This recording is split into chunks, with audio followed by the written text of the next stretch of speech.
Ugcobo i-ability kaNkulunkulu ukuthi enze ngomuntu utho. Ngicela nambe namba sanizongizwa.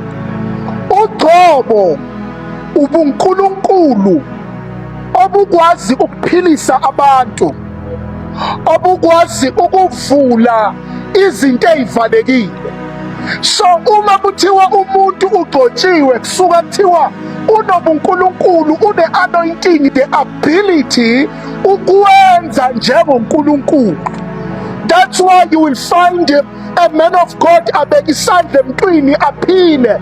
It because of possessor le nature kaNkulunkulu naye. Oh basaningizwele today. Kusho ukuthi umuntu magcotshiwe unento enguNkulunkulu la kuye ephilisayo njengoba uNkulunkulu ephilisa. Yingakho lithi iBhayibheli uyathi uMoya masehlela kini niyokuba nani bazalwane namandla, meaning you will be able nani ukwenza njani bazalwane ukuphilisa, because you will receive the nature of God within you. Ithi makhane vuka, ngicela umvusi makhelwane, ngifuna ngizwe. So uMangwele ngicela ukuveza nazi izinto ngoba ngiyaqeda ngenxa yesikhathi. Meaning uMangwele akafikelanga phela ukusikhalisa. Owaningithi akafikelanga uMangwele just for us to jump around and to cry. But the Spirit of God, when He comes upon us, He gives us power. Oh, ukuthi senze njengoNkulunkulu. Shukuthi uma sisakhala kufanele bakhumalo sifaka lento okuthiwa yi-dipstick, si-check ukuthi sikhaliswa umoya noma sikhaliswa ngamandawe. Okay, nina nisasowethu, mina ngila force lo aningizwa. Ngibuyani. Anikho khathaleni la. Fanele si-check ukuthi lento esikhalisayo isithi noma kuculwa ingoma ayaculwa kushone umkhulu bese uba emotional noma kuvuka idlozi lakini, or is it the Spirit of God? Ngoba the evidence akhombisa ukuthi kukhona into ekwehlele is the power to do, is the power to do as God can do. Uba negcobo. Right, sifunda chapter 1 verse 8 bakhumana. Inkinga yabazalwane ijahele ku chapter 2 verse from verse 1 kwehla.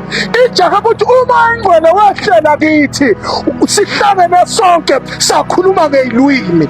But ku chapter 1 verse 8 lithi before sifika kuma tongues lithi uMangwele uyothi uma sehlele phezu kwenu niyoba ngofakazi. Meaning the first ability Mabunda esinikezwa yona is not the crying and the tomoying. The first ability esinikezwa yona is to become witnesses of Jesus Christ. Yeah. Iyoqala ekhombisa ukuthi khona i-encounter kunesimangaliso esenzekile ukuthi ungakwazi ukuthula ngokwenzeke kuwe.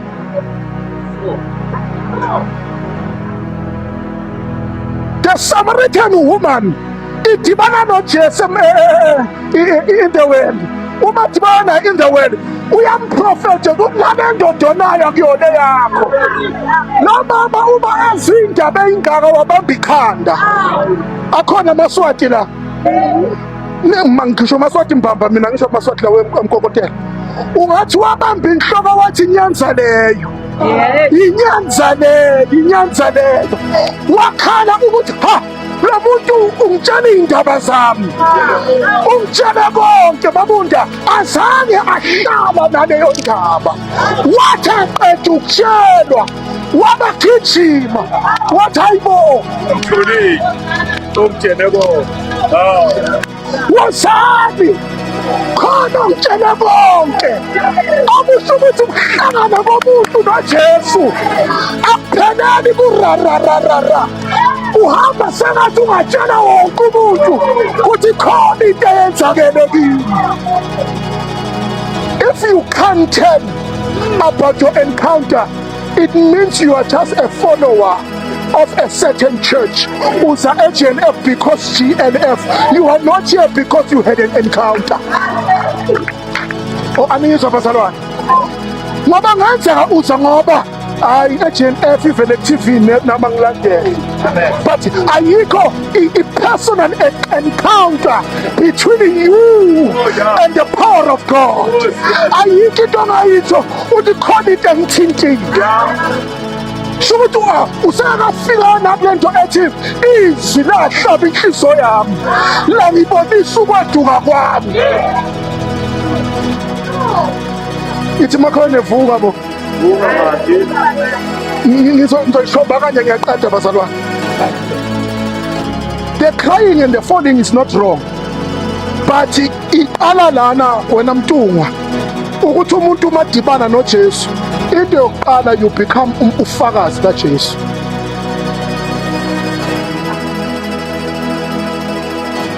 eJerusalem nguphi eJerusalem? eJerusalema kusekhaya kini la uphila khona. Ekhaya kini, in your household, yiJerusalema lakho lelo. Wenza kanjani from January until the 12th of October? Unesibindi sokuthela iperfume ugeze uye kushawa. Hayi cha bengakhulumi yakho mfundisi. Uphafe ube muhle ugqoke kahle, kepha ube nesibindi ekhaya kini kunabantu abangamanxila, kunabantu abaxakekile, uphume wedwa uphambe ubambe iBhayibheli uthi ngisaya enkonzweni. Ya lo amen uphaswe yitulo ngempela. Nginizwa nokusona nithi ngathi nginishaya ngesagila abazali. Thalini amen. Anginishaya ngesagila. Injani lento ukuthi uqala unyaka sona wena ungcinga wedwa la. Ende ungumzali ngakho uNkulunkulu uthembe wena ngekhaya lakho.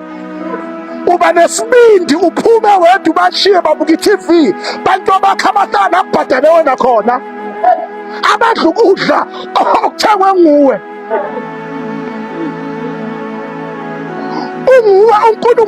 uNkulunkulu athembe wena ngekhaya lakho. Ushiya amahadeni akakho abukela iTV athi bona abuyekela ibhola wena usaya enkonzweni uzobuya. Yekani ukuthi bazalwane thani amen.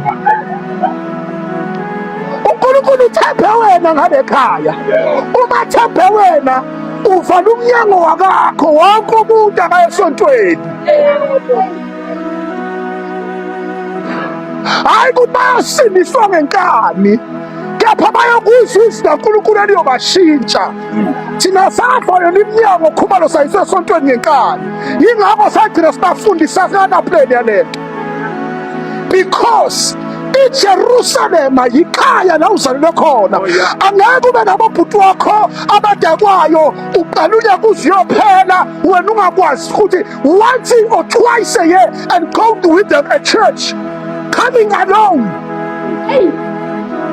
Ningathi ngithanda ameni. No bazalwane ungathi ngiphethe isagila nje ngiyanibhonya. Thani amen. Ake Jesus. Kukhona kwenzakele kuwe na. If umuntu enzakela awukwazi ukuthula, ujabula kabi la khaya futhi uma kugula umuntu. Aningizwa. Angithi ukuthi la khaya bathembe inyanga bathembeni.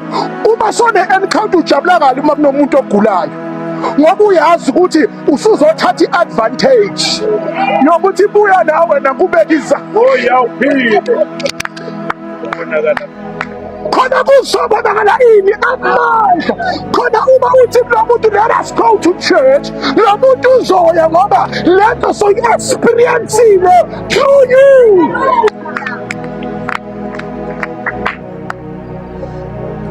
Amen.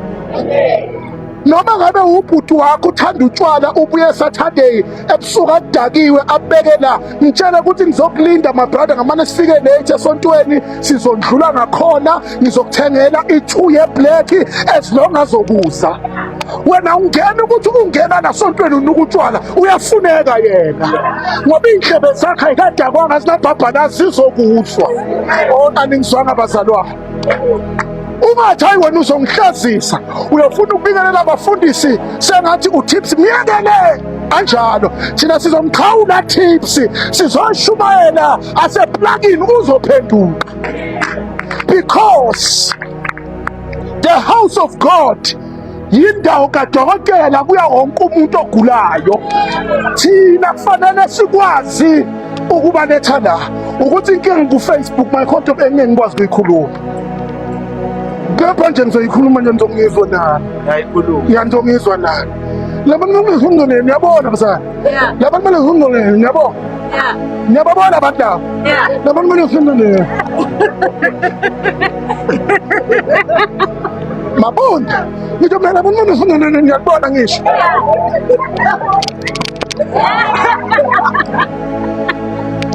Labantu kuya oyi-1 angeke abuyele yedwa. The next day ubutha kwasani iyasiza ini bazalwane, iyasiza wonke umuntu uzolandela ngoba abona umehluko ukuthi yazi. Hawu yabafethu, have you seen kudlela lilingana, uthola umuntu nomjida bekayisikam vele ahamba so aye ashintshe kuzolanda bonke bobhuti bakhe baye lapha, kepha lakasinisiwe as long kuye thina thathi all glory to God. Father, we thank you. Hey futhi mina senikhala nge-English lasontweni seningakwazi ukuthi uNkulunkulu senithi oh God we thank you Father. Unesibindi sokuzokhuluma i-English esontweni ujiye abantu endlini eJerusalema, ngiyaqeda babukhumana naseSamaria. eSamaria kuphi kamakhelwane, kwamakhelwane bakho into ebenza bangakulandeli, khona into erong.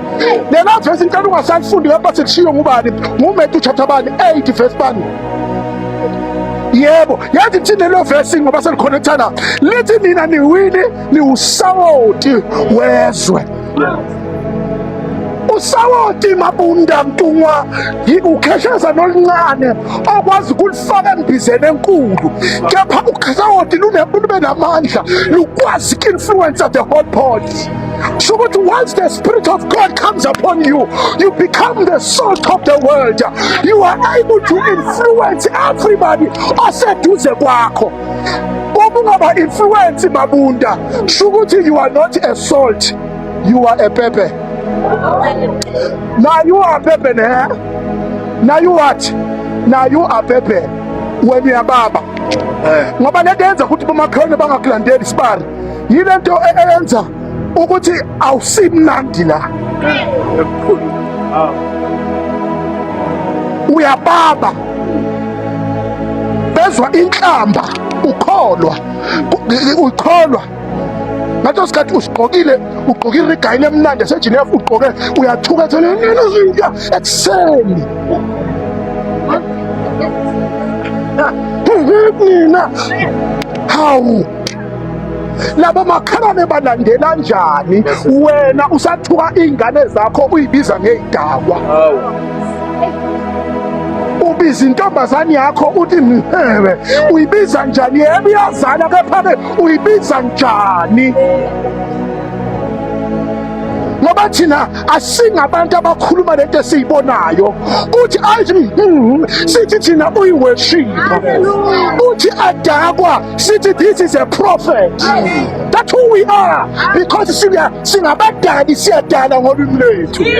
Hayi kuva usimakhethi makhelwane vuka manje-ke uma uwupelepele womhlaba, nobody wants to come near you.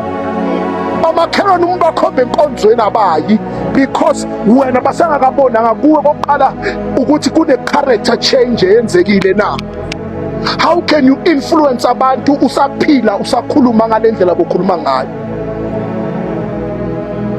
Uyekeleni ngiyaphinda abasizana. Amen. Sengiyaqeda. Ngikhona bazalwane.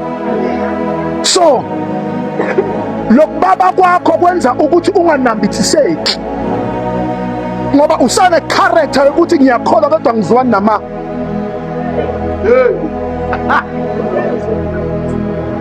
Kodwa ngiyakhona kodwa ngizwani nama. Ngisho amasinele okudliwa bazalwane, kepha uyakholwa. Usane character a very very aggressive, okusho ukuthi umoya ngcwele usakafika ngawakuhlula wanqoba intando yakho. Kunabantu asingabashumayeli because we have said something, asibashumela because of our character, the way abasazi ngayo basibone ukuthi yazi baze babuye ngefather bathi cha siyamazi, kepha she has changed. And into yenza lokho ngamandla kamoya ngcwele.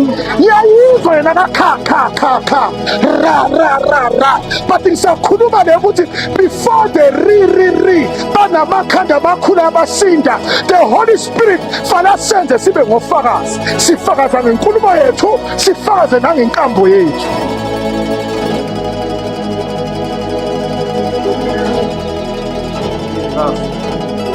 Bese lethi naseSamaria lonke, kusho ukuthi iSamaria lonke seyinesikhathi ke umuntu Mbabkhumalo asafuna ukuthi umnikeze ipulpit ngoba sokhuluma eliningini.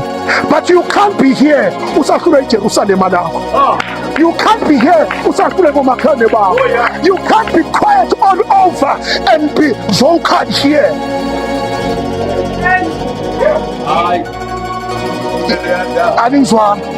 You can't be vocal here and also vocal lana so fika nge-attitude uthi mina ngifuna abantu babosha ivangeli. Awubancane abantu abosha ivangeli.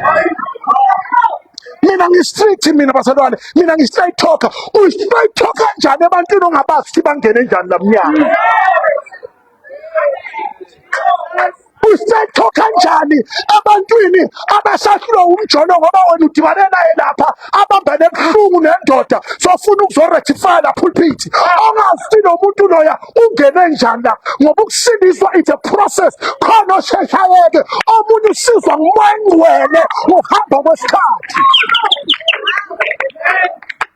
Bakho bazana babuhlungu njalo leyo ndlela. Wena mfundisi Khumalo ushumayele mntaka Khumalo, bese kuba nomuntu othi yena uyi-straight talker.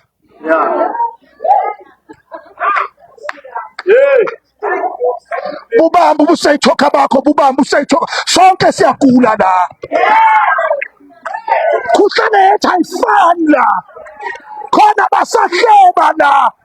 Khona basanempakamo la. Khona basajona la. Khona basomela istawoti khona la. Sizemadoda sizwasizwa. Oshaya malaka bakhosi. Sonke sizwakhanikwa.